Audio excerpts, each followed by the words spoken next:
Hi, I'm Jen, and today I'm going to be talking about some of my own personal tips for taking the MCAT. Now, I know a lot of people are thinking about signing up for the MCAT, planning on taking it in the spring, so as I took it about 6 months ago, I figured this would be a good time to share what I learned personally, but feel free to ignore the parts of this that you don't think will work for you, and to expand on the parts that you think sound right for you and your learning style. So the first thing first, I highly recommend researching what resources are available. So a lot of universities offer courses that are often paired with MCAT textbooks. These can be a bit pricey, so research prices, ask previous students if they've participated, what they were like, if they enjoyed them, if they found them helpful. Once you start studying, first thing you want to do is make a plan. Identify your weaknesses. What are subjects you haven't taken in a while? What are subjects that you still kind of remember?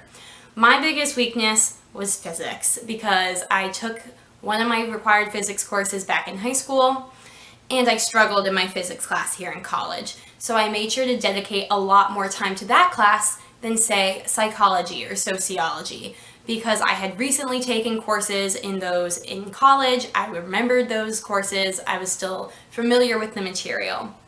Because even though all 7 subjects are important, they might not necessarily all be equally important to focus your time on. So you definitely want to start by thinking about your strengths and weaknesses and dedicating more time to those areas you feel less confident about.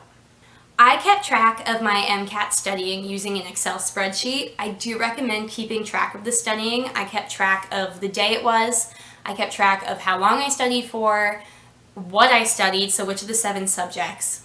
And then I also kept track of how well it went, and I tried to find patterns. Like if I noticed I studied a lot better in the morning, which is often true with me, I tried to study more in the morning moving forward. One of my biggest tips for studying for the MCAT, or any studying in general, is to always have one space, or try to have one space where you do it. So if I was at home on break, where I live in Connecticut, so I go home to visit over the breaks, I studied at my desk in my room. In my apartment, I studied in the sunroom in a specific spot on my desk. Those were my spots, so that when I sat down, my brain knew this is go time. It's time to learn, it's time to focus. Whereas if I tried to study in the living room, I felt more relaxed. That's where I usually hang out. And so my body just kind of automatically went to, distraction mode. I personally chose to study alone for the MCAT. I do have a lot of friends who also took it around the same time as me, but I chose to study alone for a few reasons. One, I tend to study better alone. It allows me to focus and I don't get distracted. I'm a very social person, so oftentimes when I'm studying with other people, I'm like, ooh, remember when we saw that thing yesterday? Or, hey, how did your event go last night? So it's an easy distraction for me. Secondly, studying alone allowed me to focus on my personal weaknesses, whereas some of my friends have other weaknesses. For example, if one of my friends was really nervous about the biology section, I don't want to waste my own time studying the biology section that I feel confident with when I need more time focusing on organic chemistry. The last reason that I chose to study alone was honestly because it sometimes made me anxious hearing everybody else's experience with the MCATs, which I know is ironic as I'm sharing my experience with you all, but this path can be very personal and very private. It doesn't have to be. I personally just got anxious talking to my friends who were supposed to be my stress relief source about the MCAT because I would hear how long they were studying, what they were studying, how nervous they were, and this would ramp up my anxiety. So I found it to be healthier for both me and for my friendships to kind of separate business and pleasure, so to speak. So after all this studying, you're finally there, you're at the MCAT site. What's it like? So once you get to the testing site, you'll sign in by bringing your ID, and they'll help you sign in. You'll have your confirmation number, and then you will get a scan of your face done and your fingerprint scanned. And so it almost feels like you're going to prison because they do a metal wand at you, like in the airport. They search your pockets, pat you down, and this is just to make sure that no one has an advantage over the other. No one is taking advantage of the system. No one's cheating. This happens every time you enter the testing room. So if you have a break, you go out to the bathroom, you come back a few minutes later, it happens again. In fact, halfway through the test, I put on my cardigan because I was a little cold, and they did notice because in the picture they were like, your outfit changed. But it was fine, but they did notice. Be sure that you look at the list of everything you need to bring. Bring your ID, bring snacks, I highly recommend because it's a long day, about 7.5 hours.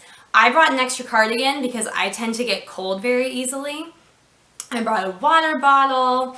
Some people brought earplugs to help them stay quiet. I wear glasses when I take tests, so I brought extra glass cleaner. You just want to feel as prepared as possible. You are not allowed to have a calculator or a cell phone in the testing room. In fact, in the actual testing room, so there's a locker room and then a testing room that you go into, you're allowed to have nothing except your glasses and a pencil to do scratch work. You also are allowed to have earplugs, but double check because some testing sites are very particular about the earplugs being packaged beforehand and then you opening at the test site. So if you're very worried about the noise level being a distraction, make sure to check that out. There are 4 sections of the test with breaks in between. You get 2 10-minute breaks and 1 longer break for lunch. You don't have to take the entire time of your break. It's completely up to you. Once I was back in the testing room and in my seat, I had a little ritual that I did before starting each section of the exam. And it's a mindfulness body scan that helps me release tension that I hold in my body and feel really present and awake. So what I do is I squeeze every part of my body one at a time and then release it. So you're basically making it as tense as possible and then letting go. So first I would do it with my face and I'd squeeze it up like this and then release. And you immediately feel the tension just melting away. Then you do it with your shoulders and your arms and let go.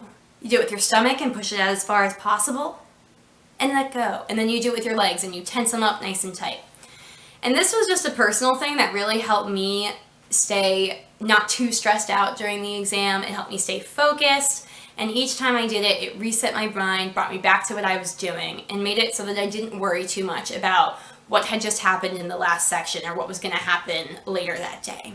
So about 6 weeks after the test, you will get your scores, and do not be fooled. They don't necessarily come out at midnight the day that you are assigned to get them back, because I stayed up so anxious. I checked every single minute till about 12:30 a.m. and realized that they weren't coming out, and I went to bed disappointed. Mine actually came up on the site about 3 or 5 o'clock in the afternoon.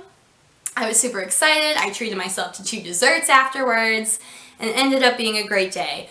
But the day of was pretty stressful. I was really nervous, but you know, that's life as a pre-med student, at least for me. I just want to wish you all luck, and please comment if you have any of your own tips or you liked or hated any of my own. I'd love to hear what y'all are doing, and good luck with the MCATs, and have a great week.